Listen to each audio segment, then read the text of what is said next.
FinanceMalta l-inizjattiva lokali bejn l-istat u l-privat iffirmat żewġ ftehimiet ta' kollaborazzjoni ta' livell għoli mal-Fintech Association of Japan u Mal-Ġappun International Asset Management Center Promotion.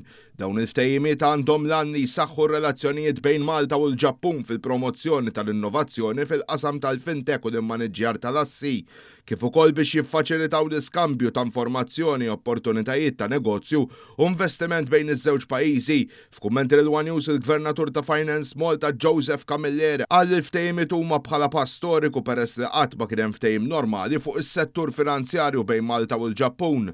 Agreements importanti ħafna x'effettivament ipoġġu l-Malta f'pożizzjoni importanti ħafna fejn nistgħu effettivament inkabru dawn iż-żewġ setturi kemm tal-fintech kif ukoll asset management ġewwa Malta. Għal Malta dawn l-inizjattivi konfermaw il-pożizzjoni tal-pajjiż bħala ċentru Ewropew ewlieni għall-maniġġjar tal-fondi u t-teknoloġiji finanzjarji u joffru l-kumpaniji Ġappuniżi rotoċċari u siguri biex jidħlu fis-suq Ewropew taħt qafas regolatorju robust iżda flessibbli.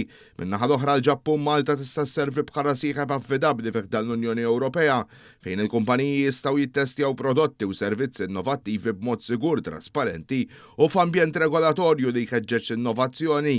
Delegazzjoni Maltija kienet tinkludi rappreżentanti ta' FinanceMalta tal-Malta Financial Services Authority u 4 kumpaniji li rrappreżentaw l-industrija finanzjarja lokali.